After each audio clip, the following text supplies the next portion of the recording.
Jadi dulu ya pernah ada acara TV nih mengadakan ajang uji nyali di tempat ini, yang mana berakhir dengan tewasnya salah satu peserta beberapa hari setelah acara ini dilangsungkan.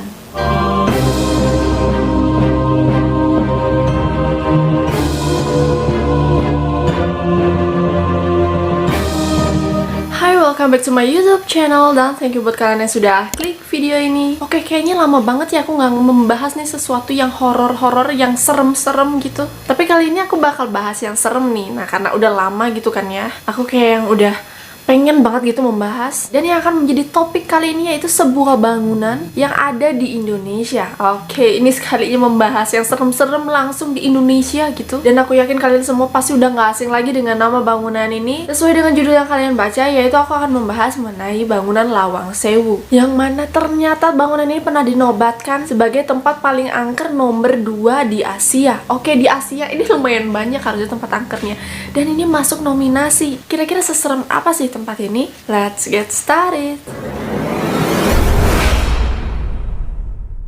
Nah, jadi bangunan angker bersejarah yang berlokasi di Semarang, Jawa Tengah ini, selain terkenal karena arsitektur khas kolonialnya, ternyata juga terkenal nih akan hal-hal mistisnya. Nah, jadi gedung ini dibangun awalnya pada tahun 1904 dan namanya bukan Lawang Sewu, tapi bernama Nederlands Indisches.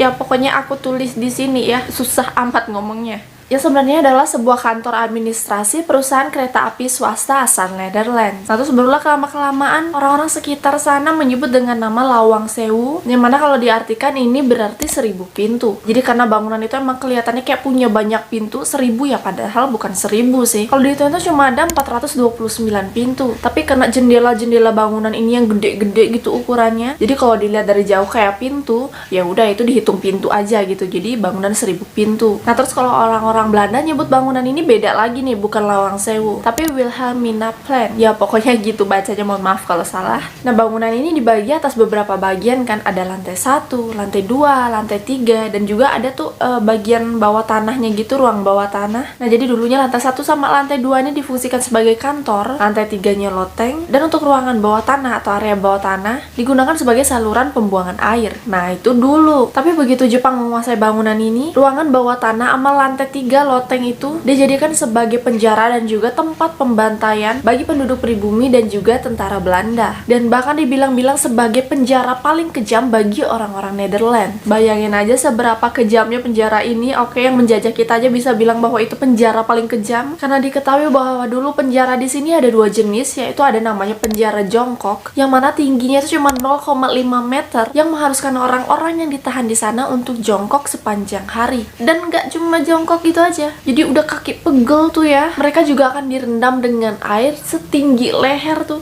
Jadi kalian bayangin udah jongkok kaki pegel begitu, terus direndam pula, mending rendamnya air anget gitu ya. Kalian bisa bayangin gimana nggak dinginnya itu badan, gimana nggak ngembang gitu badan, mana nahan kaki sakit pula. Dan untuk jenis penjara yang kedua, ini ada namanya penjara berdiri, yang mana ukuran penjara ini hanya 1 kali 1 meter, yang mengharuskan semua tahanan di sana untuk berdiri sepanjang hari dan juga berdesak-desakan, karena di sana satu penjara seukuran kecil begitu ya, tapi yang ditaruh di sana bisa 7-8 orang, bahkan lebih, sehingga banyak menyebabkan para tawanan ini akhirnya tewas karena kekurangan oksigen. Oke, kalian udah bisa bayangkan bagaimana ngerinya tempat ini, tempat pembantaian, tempat penjara paling kejam, dan udah pasti nggak sedikit orang yang tewas di tempat ini. Nah, terus pas Indonesia merdeka nih, bangunan ini nggak langsung menjadi milik Indonesia. Ada perang nih di sini selama 5 hari yang terjadi pada tanggal 14 sampai 19 Oktober 1945. Perang ini terjadi antara Angkatan Muda Kereta Api dengan tentara Kempeitai dan Kidobutai. Udah kan perang, terus bangunan ini juga udah beberapa kali beralih fungsi, sampai akhirnya bangunan ini resmi dikosongkan pada tahun 90-an. Nah, mulai dari sinilah kalian tahu kan, bangunan udah gede begitu, dikosongkan pula. Pernah ada beberapa kejadian mengerikan, pembantaian, pembunuhan, orang-orang yang tewas nggak wajar ya, udah pasti tanpa dikasih tahu, tanpa diperjelas, bangunan ini pasti akan menjadi sarang bagi makhluk-makhluk astral. Ya walaupun bukan sarangnya begitulah ya, tapi ada aja makhluk-makhluk asar yang seliweran pasti di sekitar bangunan ini atau mungkin di dalamnya. Seperti kesaksian beberapa orang yang mengatakan bahwa di beberapa titik di tempat ini pernah terjadi kejadian-kejadian di luar nalar. Nah, untuk area yang pertama nih, titik yang pertama yaitu di ruangan bawah tanah tempat penjara tadi, tempat pembantaian. Jadi di sana ada lorong yang disebut dengan lorong hantu. Katanya kalau kalian berdiam diri di sini, kalian pasti akan melihat sosok bayangan menyerupai manusia yang bergelantungan tuh di atas dengan mata hijau menyala. Dan katanya sosok ini akan merangkak dari atas mendekati siapa saja yang melihatnya. Oke, ini agak ngeri sih, serius.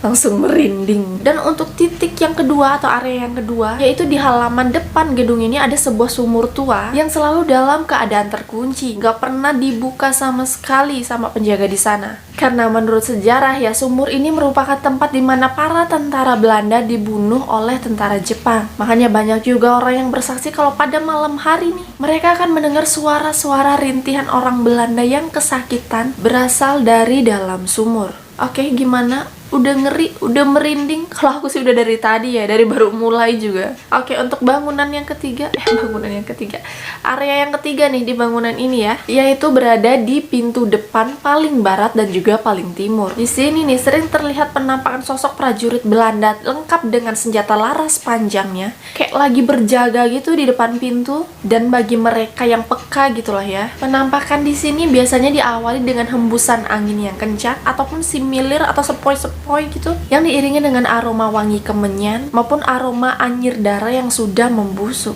Dan sebenarnya masih banyak lagi sih kisah-kisahnya. Ada yang bilang pernah melihat sosok noni-noni Belanda dan penampakan-penampakan lainnya. Tapi yang aku ambil cuma beberapa aja. Kalau kalian penasaran bisa tuh searching. Dan aku juga mau ngasih tahu satu lagi nih, yang mana ini bener-bener ngeri sih menurut aku. Jadi dulu ya pernah ada acara TV nih mengadakan ajang uji nyali di tempat ini, yang mana berakhir dengan tewasnya salah satu peserta beberapa hari setelah acara ini dilangsungkan. Oke, ya ampun, ngeri loh, serius.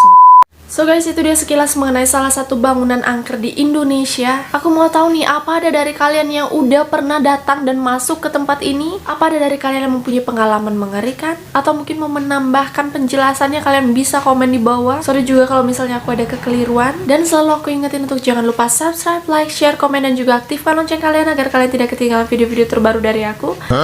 Ampun, habis nafas ini. And see you on the next video. Bye!